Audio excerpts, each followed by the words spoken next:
जी नाज़रीन, welcome back. एक छोटे से वक्फे के बाद आपको खुशामदीद कहते हैं और आपका प्रोग्राम ज़ोहर हिदायत और आपके साथ हमारी मुलाकात अब ज़ोहर के टाइम होती है। और यकीनन मैं अपने साथ जो अली भाई को आपको जैसे कि कल भी मैंने कहा था बहुत मिस करती हूँ, लेकिन अली भाई आपकी खिदमत कर रहे हैं सहरी और अफ्तारी के प्रोग्राम पेश करके, जो कि एक काफ़ी जो है मेहनत तलब काम है। तो अल्लाह ताला हम सबको तौफीक अता फ़रमाए कि हम रमज़ान की जो नशरियात हैं आपके सामने बेहतरीन तरीके से पेश कर सकें। जी नाज़रीन, उम्मीद है कि आपके रोज़े जो हैं वो अच्छे गुजर रहे होंगे। लंबा रोज़ा होता है, थोड़ा मुश्किल होता है, लेकिन जब उतनी ही खुशी होती है उसकी इफ्तार के टाइम कि आपने अल्लाह ताला की खातिर सिर्फ़ और सिर्फ अल्लाह ताला की ज़ात के लिए अपने आप को भूखा प्यासा रखा, अपने आप को जायज़ हलाल चीज़ों से दूर रखा और अपने आप को हर उस काम से दूर रखा जिसे अल्लाह ताला नापसंद फरमाता है। तो अल्लाह ताला हम सबको तौफीक अता फ़रमाए कि हम सब जो हैं वो रमज़ान के तमाम रोज़े जो हैं वो उसकी रहमत से बेहतरीन तरीके से रख सकें। आज हमारा टॉपिक रहेगा खौफ इलाही। बात करेंगे आज हम खौफ इलाही पर और इसको देखेंगे किस तरह से जोड़ सकते हैं हम ज़िक्र इलाही से और मोहब्बत इलाही से, जिन पे हम पहले बात कर चुके हैं। और जब ये देखेंगे कि हम के खौफ इलाही कितना ज़रूरी है ज़िंदगी में, किस कदर इसकी अहमियत है आपके दीन की तकमील के लिए, और जब तक आप खौफ इलाही आपके दिल में नहीं है तब तक क्या आपके अंदर मोहब्बत इलाही पैदा हो सकती है या नहीं हो सकती। कुछ ही देर में स्क्रीन पर जो है आपके लिए फ़ोन नंबर भी जो है वो जाहिर किया जाएगा और आप हमें कॉल कर सकते हैं और हमसे इस बात पर भी डिस्कस कर सकते हैं और हमें ये भी बता सकते हैं कि आप रोज़ों का एक्सपीरियंस आपका इस साल जो अल्लाह ताला ने आपको तौफीक अता फरमाई है, ये साल भी इनायत फरमाया है हमें रोज़े रखने के लिए, तो आपके रोज़े कैसे जा रहे हैं और किस तरह से आप इसको मैनेज कर रहे हैं। तो आप इन दोनों टॉपिक्स पर हम जो है दोनों मतलब इस टॉपिक पर भी और साथ साथ जो आम जनरल बात है उस पर भी हम बातचीत करते रहेंगे। खौफ इलाही में ही गिरियाज़ारी जो है वो पैदा होती है। जब अल्लाह ताला दिल में वो खौफ पैदा करता है, जब वो दिल में वो खौफ पैदा होता है, खौफ अल्लाह ताला की ज़ात से इस तरह से नहीं होता कि वो कोई जैसे हमें कोई जो है वो जिन चुड़ैल या किस तरह की कोई चीज़, जिस तरह की अमूमन खौफ के लफ्ज़ से हमारे जहन में आता है कि कोई इस तरह की चीज़। वो खौफ ये होता है कि अल्लाह जो हमें पैदा करने वाला है, अल्लाह जो हमसे इतनी मोहब्बत करता है, अल्लाह जो हमें बिन मांगे इतना नवाजता है, क्या हम उसके बंदे होने का हक़ अदा कर रहे हैं। और जब हम देखते हैं कि हम उसके बंदे होने का हक़ उस तरह से नहीं अदा कर रहे तो हमारे दिल में उसका खौफ पैदा होता है, उसकी मोहब्बत का खौफ पैदा होता है कि कहीं अल्लाह हमसे मोहब्बत करना ना छोड़ दे, ये डर पैदा होता है और फिर हम अपनी इस्लाह करने की कोशिश करते हैं। अतार हो, रूमी हो, राज़ी हो, गज़ाली हो, कुछ हाथ नहीं आता बेआहे सहरगाही। आजकल बहुत अफसोस के साथ दिल बहुत दुखता है इस बात पे कि आजकल जो है वो मुसलमान अल्लाह की याद से हम मुसलमान जो है बहुत गाफिल हो चुके हुए हैं। जहाँ पे हम अल्लाह ताला की याद से गाफिल हो चुके हुए हैं, वहीं खौफ इलाही की अदम मौजूदगी की बिना पर हम मुसलमान जो हैं वो गुनाहों की दलदल में फंस कर रह गए हैं। मुसलमान खौफ इलाही के तसव्वुर और खशियत की कैफियत से आरी हो चुके हैं। हज़ूर अकरम सल्लल्लाहु अलैहि वसल्लम, जिन्हें अल्लाह ताला ने हर गुनाह और मासियत से मासूम पैदा फरमाया, उनकी हयात मुक़द्दसा में खौफ इलाही का ये आलम था कि आप जब रात को बेदार होते तो अल्लाह की याद में इस कदर होते कि हिचकी बन जाती। आप ज़रा इस पे तसव्वुर कीजिए कि वो हस्ती, वो शख्सियत जो कि मासूम थी, जो कि अल्लाह ताला ने उनको हर गुनाह से आरी किया था, वो एक हर पहर में जो थे वो अल्लाह ताला के खौफ से इस कदर रोते कि उनके हिचकी बन जाती और इस रात को बेदार होते तो अल्लाह की याद में रोते। और हम आम इंसान जो दिन रात गुनाह करने में मगन हैं, जो इस कदर मसरूफ़ हो चुके हैं दुनियावी ज़िंदगी में, दुनियावी लज़्ज़तों में इस कदर मसरूफ़ हैं कि खौफ खुदा हमारे करीब से भी नहीं गुज़रता। एक सहाबी से रिवायत है कि फरमाते हैं कि मैंने एक दिन हज़ूर अकरम सल्लल्लाहु अलैहि वसल्लम की मुक़द्दस बारगाह में हाज़िर हुआ तो रहमतुल आलमीन सल्लल्लाहु अलैहि वसल्लम नमाज में मसरूफ़ थे और इस कदर आहोज़ारी से रो रहे थे कि आप सल्लल्लाहु अलैहि वसल्लम के सीना मुबारक से ऐसी आवाज़ सुनाई दे रही थी जैसे हंडिया के उबलने के वक्त इससे आवाज़ आती है। यानी बयान करने की कोशिश की गई है कि कितनी शिद्दत से उस वक़्त हमारे पैगंबर मुस्तफ़ा सल्लल्लाहु अलैहि वसल्लम गिरिया फरमा रहे थे। खौफ इलाही से उनके अंदर जो आवाज़ थी उनके सीने की वो भी बदल चुकी थी। खौफ इलाही की यही तमाम कैफियत जो थी वो मोहम्मद मुस्तफ़ा सल्लल्लाहु अलैहि वसल्लम की तमाम आल में पाई गई, उनके नेक सहाबा थे उनमें पाई गई। और हम कितने कितने बदकिस्मत हैं कि हर वक्त कोशिश करते हैं कि हम याद इलाही से गुरेज कर जाएं और ज़र्रा भर भी खौफ इलाही अपने अंदर नहीं रखते। हालांकि हम सरासर जुल्म व मासियत की वादियों में भटक रहे हैं और सरकशी और बगावत की दुनिया में सरगर्दा हैं। अल्लाह ताला के नेक बंदे जब आखिर शब में उठकर अपने परवरदिगार के सामने सरबसजूद होकर अपने गुनाहों की माफ़ी मांगते हैं और गरिया जारी करते हैं तो इनके आंसुओं से तर होने वाली ज़मीन पर आसमान को बावजूद अपनी रिफ़त व बुलंदी के रश्क आता है। इंसान गुनाह करके अल्लाह से दूर हो जाता है, जबकि तौबा करके तौबा जो है वो इंसान को अल्लाह ताला के बहुत करीब ले आती है। तौबा करते वक्त गरिया जारी कबूलियत तौबा की एक अलामत है। नदामत के सबब जो आंसू गुनाहगार की आंखों से गिरते हैं, हदीस शरीफ में फरमाया गया है कि आंसू क़यामत के रोज़ शहीदों के खून के बराबर वज़न किए जाएंगे। सुभान अल्लाह, किस कदर अहमियत बयान की गई है उन आंसुओं की जो अल्लाह ताला के खौफ से हमारी आंखों से गिरते हैं, और इतनी अहमियत है कि उन आंसुओं का वज़न जो है वो शहीदों के खून के वज़न के बराबर कर दिया जाएगा। एक बहुत ही प्यारे सहाबी थे रसूल अकरम सल्लल्लाहु अलैहि वसल्लम के, तो उन्होंने तहज्जुद की नमाज़ पढ़ी और तहज्जुद की नमाज़ पढ़ने के बाद खौफ इलाही की वजह से बहुत ज़्यादा रोते रहे। सुबह को जब बारगाह रिसालत में पहुँचे तो अल्लाह के प्यारे हबीब मोहम्मद मुस्तफ़ा सल्लल्लाहु अलैहि वसल्लम ने इरशाद फरमाया कि तुमने तो आज फरिश्तों को भी रुला दिया। एक मरतबा एक और सहाबी रो रहे थे, बीवी के पूछने पर फरमाने लगे कि इस वजह से रोता हूँ कि जहन्नुम के ऊपर से हर इंसान को गुजरना है, मालूम नहीं कि सही सलामत गुजर भी सकूंगा या वहीं नीचे गिर जाऊंगा। वो मुसलमान इंतहाई खुशकिस्मत हैं जो अपने रब के सामने आजिज़ी और इनकिसारी के साथ गरिया जारी करता है। जब सारी दुनिया ख्वाब गफलत में मदहोश पड़ी नींद के मज़े ले रही होती है, वो अपने रब के खौफ की वजह से नर्म नाजुक बिस्तर से उठता है और रात की तारीकी में वज़ू करता है और अपने परवरदिगार के सामने सजदारेज़ होकर अपने गुनाहों की माफ़ी मांगता है और अपने गुनाहों पर नादम और शर्मिंदा होकर आंसू बहाता है, तो अल्लाह ताला की रहमत जोश में आती है और अल्लाह ताला अपने लुत्फ़ व करम की बारिश उस बंदे पर बरसा देता है। दिल की गहराई से तेरा नाम जब लेता हूँ, दिल की गहराई से तेरा नाम जब लेता हूँ, चूमती है मेरे कदमों को बहार कायनात। खौफ इलाही की क्या अहमियत व फजीलत है, हम इसको कुरान और हदीस की रोशनी में परखने की कोशिश करेंगे।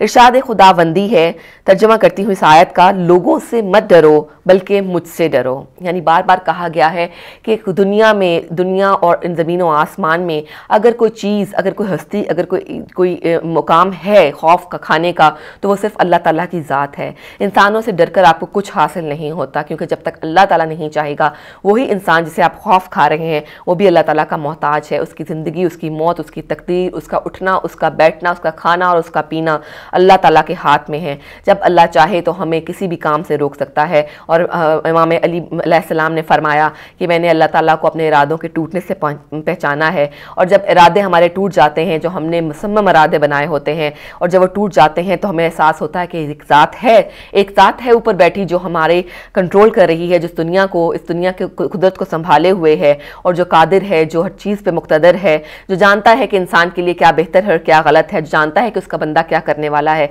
और फिर वो उनको उन फैसलों से, उन बातों से रोक लेता है जो उसके लिए मुफीद नहीं होते। सूरत अल हदीद में एक जगह अल्लाह ताला ने फरमाया, ए ईमान वालो, अल्लाह से डरो और उसके रसूल पर ईमान लाओ, वो तुम्हें अपनी रहमत से दुगना अजर अता फरमाएगा। यानी कि अल्लाह ताला ने ना सिर्फ ये कि अपने मुसलमानों को, अपने बंदों को जो उसको मानते हैं, जो उसकी इबादत करते हैं, ये कहा कि अल्लाह ताला से डरो और ईमान लाओ, बल्कि फिर उनको एक खुशखबरी भी सुना दी कि मेरे वो बंदे जो डरते हैं मुझसे, जो खौफ खाते हैं अपने अमाल के लिए, कि अल्लाह ताला कहीं हमारे अमालों की पकड़ इस तरह से ना फरमाए कि हम उसके सामने रोज़े क़यामत अपना चेहरा लेकर हाज़िर ना हो सकें, हम उस पुल सरात पर से ना गुजर सकें जिस पर से हम एक दिन गुजरना है, कहीं हम उसमें से गिर कर नीचे जहन्नुम में ना चले जाएँ। इस खौफ से उसके बंदे जो उसके लिए रोते हैं, उनके लिए खुशखबरी है उसकी रहमत की, उसकी मदद की, उसकी इनायत की, और एक ऐसी जन्नत की जिसमें उनको हमेशा रखा जाएगा, और जहां उनके लिए एक हमेशा ज़िंदा गुजारने वाली ज़िंदगी होगी और लज़्ज़तें होंगी, राहतें होंगी, जिनको वो दुनिया में अल्लाह ताला के लिए तर्क करता हुआ आया होगा। एक और जगह अल्लाह ताला फरमाता है, सो जहाँ तक हो सके अल्लाह ताला से डरो और इसके अहकाम को सुनो और इसके फर्माबरदार रहो। अल्लाह ताला बार बार तंबीह करता है अपने बंदों को बताता है कि तुम मेरे पास आने के तरीके क्या हैं, तुम्हें मेरा बन जाने के, मुझसे मोहब्बत करने के तरीके क्या हैं। ज़िक्र इलाही की हमने बात की थी, ज़िक्र इलाही करके तुम अल्लाह के करीब कैसे हो सकते हो, ये भी अल्लाह ताला ने बताया। फिर अल्लाह ताला ने कुरान में वाज़े किया कि उसकी मोहब्बत अगर हमारे दिलों में है तो हम कितना अल्लाह ताला की रहमत का शर्फ जो है वो हासिल कर सकेंगे। और फिर बताता है कि तुम अल्लाह ताला बंदों को कहता है कि तुम मेरे फर्माबरदार रहो, मुझसे डरो और मेरे अहकामात को मानो, फिर ही जाकर तुम कहीं जन्नत हासिल कर पाओगे। और जन्नत जो है वो इस दुनिया से बहुत बेहतर है। इस दुनिया की तमाम खूबसूरत चीज़ों से, तमाम लज्जत वाली चीज़ों से, तमाम रंगीन चीज़ों से जन्नत की सिर्फ एक हिस्सा जो है वो लाखों गुना इससे बेहतर है। सूरत लुक़मान में अल्लाह ताला फरमाता है, ए लोगो अपने परवरदिगार से डरो और इस दिन का खौफ करो कि जिस दिन ना बाप अपने बेटे के कुछ काम आएगा और ना बेटा बाप के कुछ काम आ सकेगा। बेशक अल्लाह का वादा सच्चा है। बस दुनिया की ज़िंदगी तुमको धोखे में न डाल दे और ना धोखेबाज शैतान तुम्हें धोखे में डाले। इस आयत में अल्लाह ताला ने बहुत खोलकर वाज़ेह तौर पर बयान कर दिया है कि हम आम इंसान जो है वो समझ सकते हैं इसको। हम आम लोग जिनके पास इतनी दीनी तालीम नहीं होती वो भी समझ सकते हैं कि एक दिन ऐसा आएगा जब ना औलाद हमारे काम आएगी, ना हमारे वालिदैन हमारे काम आएंगे। एक दिन ऐसा आएगा कि जब ना बाप बेटे को पहचानेगा और ना बेटा बाप को पहचानेगा, और ना ही बेटा बाप के काम आ सकेगा और ना ही बाप बेटे के काम आ सकेगा। तो बेशक अल्लाह का वादा सच्चा है, उसने इस दिन का वादा किया है और वो दिन अल्लाह ताला हम पर किसी भी टाइम जो है वो मुसल्लत कर सकता है। इसलिए दुनिया की ज़िंदगी एक धोखे की ज़िंदगी है, इसमें नहीं पड़ना चाहिए। और ये धोखा जो है ये हमें शैतान देता है, हमें बहकाता है, दुनिया की तरफ माइल करता है कि ना जाने वो दिन आएगा जिसका अल्लाह ने वादा किया है कि नहीं। इसलिए तुम दुनिया की ज़िंदगी से लुत्फ़ उठा लो, दुनिया की लज़्ज़तों से लुत्फ़ उठा लो। हालांकि अल्लाह ताला अपने वादे को हमेशा सच्चा करता है और वो दिन आएगा जब हमारी और कोई भी चीज़ काम नहीं आ पाएगी। ये दुनिया की रंगीनी, ये दुनिया की लज़्ज़तें, हमारा जमा किया हुआ पैसा, हमारे बनाए गए घर, हमारे इकट्ठे किया गया माल, कुछ भी हमारे काम नहीं आएगा। सिर्फ अगर कुछ काम आएगा तो हमारे अमाल हमारे काम आएंगे। और यही वो हो सकता है, सिर्फ एक वही तरीका है कि हम अल्लाह ताला के करीब जो है उसकी कुर्बत को हासिल कर सकें। एक फ़ोन कॉल लेते हैं। हेलो, अस्सलाम वालेकुम। अस्सलाम वालेकुम। जी वालेकुम अस्सलाम। जी कौन बहन, कहाँ से बात करें? जी मैं मैसेज अली बात कर रही हूँ। जी खुशामदीद कहते हैं आपको प्रोग्राम में। बहुत शुक्रिया, माशाल्लाह बहुत अच्छा प्रोग्राम कर रही हैं आप। और हम लोग जब से रमज़ान शुरू है तकरीबन डेली ही आपके प्रोग्राम्स देखते हैं और माशाल्लाह बहुत अच्छे अच्छे टॉपिक्स आप लेकर आ रही हैं। जी बहुत शुक्रिया आपका, आपको प्रोग्राम पसंद आ रहा है, बहुत मेहरबानी आपकी। और आपका जो टॉपिक है आज का खौफ खुदा, उसके हवाले से क्या मैं कुछ बात कर सकती हूँ? जी बिल्कुल बिल्कुल, हमारा टॉपिक है आज खौफ खुदा, आप बात कीजिए। जी जी माशाल्लाह से। खैर इतनी अच्छी इन्फॉर्मेशन आपने हमें ऑलरेडी दी हुई है कि अब मकसद समझ में नहीं आ रहा है कि क्या कहूँ, लेकिन फिर भी थोड़ा सा बस ये कहना चाहूँगी कि वाकई में सबसे जो बेसिक चीज़ है वो खुदा का खौफ ही है। अगर हर इंसान अपने दिल के अंदर खौफ खुदा पैदा कर ले और हर वक्त ये तसव्वुर करे कि मेरा रब मुझे हर वक्त देख रहा है, तो यकीन जाने दुनिया में ना कोई इंसान किसी दूसरे इंसान को हर्ट कर पाएगा, ना ही कोई किसी को तकलीफ दे पाएगा, क्योंकि 24 घंटे उसके दिमाग में जब ये चीज रहेगी कि कोई जात है कि जो कंटिन्यूसली मुझे मॉनिटर कर रही है। बिल्कुल सही कहा आपने, बिल्कुल। तो फिर वो यकीनन कोई गुनाह ही नहीं कर सकेगा। सही कह रही हैं, बिल्कुल। लेकिन बस अनफॉर्चुनेटली हम लोग जो है वो एग्जाम्पल मैं इस तरीके से देना चाहूंगी कि यूरोप में, अमेरिका में, कनाडा में, इन कंट्रीज में जब हम बाहर निकलते हैं तो हम लोग ओवर स्पीडिंग करते हुए कैमरा से तो डरते हैं कि हमें कैमरा जो है वो देख रहा है और वो हमारी पिक्चर ले लेगा और फिर हमारे ऊपर जो है वो फाइन आ जाएगा और हमें भरना पड़ेगा। लेकिन हम उस जात के बारे में नहीं सोचते कि जो जात हमें कंटिन्यूसली मॉनिटर कर रही है और उसने अपने फरिश्ते जो हैं वो हमारे साथ हमारे दोनों शोल्डर्स के ऊपर जो बिठाए हुए हैं, जो कि 24 आवर्स जो हैं वो हमारी मॉनिटरिंग में लगे हुए हैं कि हम क्या कर रहे हैं और क्या नहीं कर रहे। बिल्कुल, और वो जो पिक्चर खींच रहे हैं हमारे हर अमल की। जी जी जी, तो बस वही है कि हम लोग उस कैमरे से तो घबरा जाते हैं, ओवर स्पीडिंग वाले कैमरे से, कि वो हमारी पिक्चर खींच लेगा और फिर हमें फाइन कर देगा। लेकिन हम उस रब से नहीं घबराते कि जिसने हमारी मॉनिटरिंग के लिए फरिश्ते बिठाए हुए हैं। और बस यही दुआ है कि अल्लाह ताला हमें तौफीक दे कि हम अपने दिल के अंदर खुदा के खौफ को महसूस कर सकें और उन अमाल से बच सकें और उन गुनाहों से बच सकें कि जो शैतान हमसे करवाना चाहता है। आमीन आमीन। बहुत शुक्रिया आपका, बहुत खूब आपने बात की। बहुत शुक्रिया बहन आपका। उम्मीद करती हूँ कि आप हमारे प्रोग्राम में ज़ोहरे हिदायत में इसी तरह शामिल होती रहेंगी। बिल्कुल बिल्कुल बिल्कुल बिल्कुल, माशाल्लाह बहुत अच्छा प्रोग्राम करती हैं। मौला आपको और ज्यादा हिम्मत दे, बहुत शुक्रिया, और ज्यादा आपकी नॉलेज में इजाफा करे। Thank you very much. खुदा हाफिज़। बहुत शुक्रिया जी, खुदा हाफिज़। हमारी बहन मिसेस अली ने फ़ोन किया और हमारी हौसला अफजाई भी की और बहुत ही प्यारी बात की उन्होंने कि हम जो कैमरे हैं उसमें स्पीड लिमिट में उससे तो खौफज़दा होकर अपनी गाड़ी की स्पीड को जो है वो बेहतर कर लेते हैं। एक और कॉल जो है वो शामिल करेंगे। हेलो, अस्सलाम वालेकुम। हेलो, हिदायत टीवी। जी, हिदायत टीवी। कौन भाई, कहाँ से बात कर रहे हैं? मेरा सवाल ये है कि हम इंडिया से बात कर रहे हैं, हिंदुस्तान से, पुणे से। जी जी, आप खुशामदीद कहते हैं। मेरा ये है कि कीजिए सवाल प्रोग्राम का टाइमिंग चेंज हो जाएगा। जी, दोबारा कहिएगा किस प्रोग्राम का? कीजिए सवाल, कीजिए सवाल। कीजिए सवाल का। मैं आपको अभी जो है थोड़ी देर में इंफॉर्मेशन देती हूँ इस बारे में। कंट्रोल रूम से पूछ कर कि कीजिए सवाल का आप कौन सा टाइम हुआ करेगा, तो आप प्रोग्राम देखते रहिए।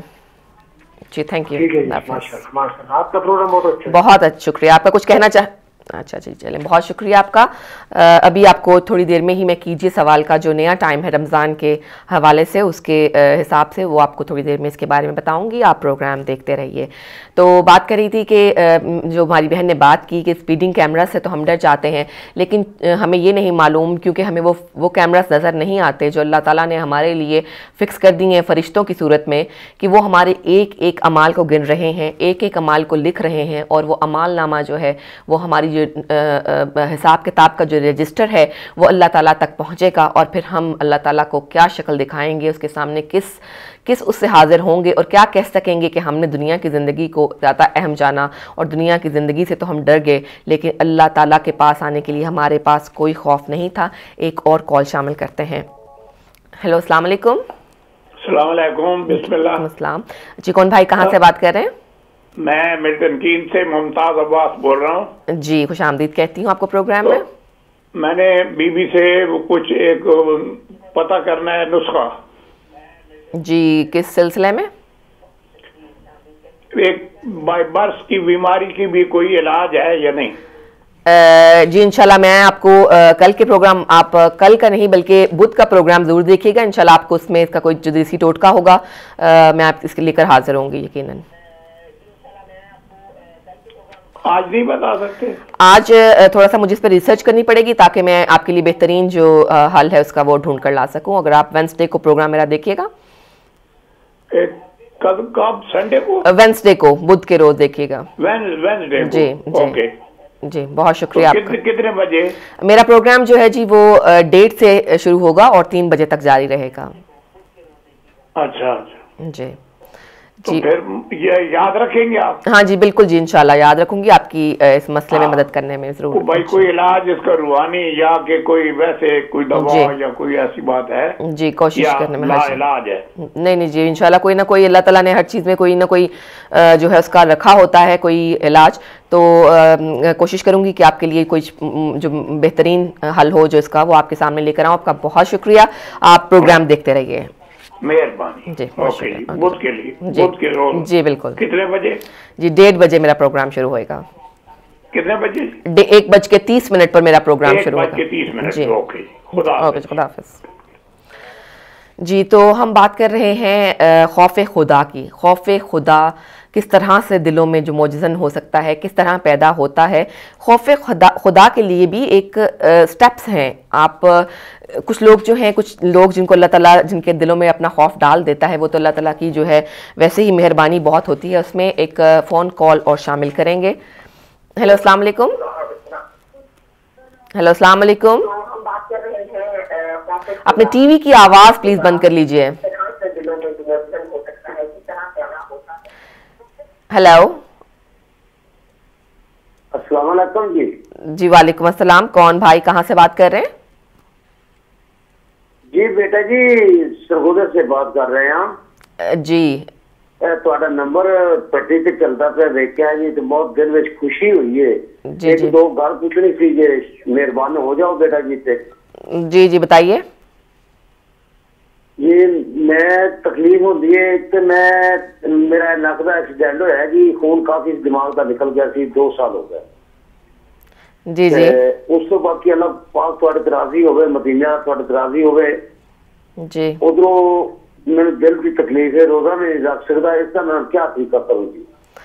जी मेरे पास तो जी आम छोटे से घरेलू किस्म की जो होते हैं टिप्स होते हैं। हमारा हिकमत का प्रोग्राम भी होता है, इसके अलावा हमारा हेल्थ आवर भी होता है। मैं आपके जो सवालात हैं वो इंशाल्लाह मुतल्लिका जो प्रोग्राम के प्रेजेंटर्स हैं उन तक पहुंचा दूंगी। आप उनके प्रोग्राम में कॉल करके तो आपको ज़्यादा बेहतर हल इसका मिल सकता है। जी बहुत शुक्रिया। जी हिदायत टीवी की खूबी ये है कि हिदायत टीवी सिर्फ आपके रूहानी और मजहबी मसाइल को हल नहीं करता, बल्कि आपके जिस्मानी मसाइल को भी कोशिश करता है कि उसमें भी आपकी मदद कर सके। हमारा प्रोग्राम हेल्थ आवर बहुत ही मुफीद होता है, बहुत सारे लोगों की जो अवेयरनेस देता है हम अपने सेहत का ख्याल किस तरह रख सकें। और अगर आपके जहन में कोई क्वेश्चन होता है तो आप हेल्थ आवर में कॉल करके पूछ सकते हैं। मैं आपको छोटे छोटे घरेलू किस्म के जो हैं वो नुस्खे बताती हूँ, तो वो जो हैं वो ज़ाहिर है कोई बड़ी बीमारी जैसे दिल की बीमारी या इस किस्म की कोई बीमारियों पर जो है वो ज़ाहिर है मैं नहीं उस पर रिस्क आपको लेने को कहूँगी, क्योंकि ये बहुत बड़ा मसला है और आपको अपने जीपी से ही सबसे पहले इससे जो है वो रुजू करना चाहिए। इसके अलावा जो हिकमत की प्रोग्राम होते हैं उसमें आप हकीम साहब से जो है वो पूछ सकते हैं कि आपको इसका क्या मुनासिब हल जो है वो मिल जाएगा। इसलिए वो फुल सेफ साइड यानी कि बेहतर आपकी सेहत के बेहतरी के लिए हम हमेशा सोचते हैं। तो आप इन प्रोग्राम में कॉल कीजिए, इंशाल्लाह आपको बहुत तसल्ली बख्श जो जवाब है वो मिल जाएगा। जी तो जी हम एक और फ़ोन कॉल लेते हैं। हेलो अस्सलाम वालेकुम। जी अस्सलाम वालेकुम। जी वालेकुम अस्सलाम। कटिया गया थी नंबर, समझ पूरी आई थी। हाँ जी जी मैं आपको ये कह रही थी कि आप हिकमत का प्रोग्राम भी आता है हमारा और हेल्थ आवर का प्रोग्राम भी आता है, तो आप उसमें कॉल कीजिए, वो आपको बेहतर जो है वो इसके बारे में राय दे सकेंगे, क्योंकि आपकी जो बीमारी है वो उस पर किसी किस्म का रिस्क नहीं लिया जा सकता। जी बहुत शुक्रिया। जी तो नाजरीन अब हमारा जो है वो ब्रेक की तरफ भी थोड़ा सा एक टाइम होता जा रहा है। हम लेंगे एक छोटी सी ब्रेक के बाद आपसे फिर दोबारा मुलाकात करेंगे, फ़ोन कॉल्स भी लेंगे और अपने टॉपिक खौफ इलाही पर भी बातचीत करते रहेंगे। तो फ़िलहाल हम लेंगे एक छोटी सी ब्रेक।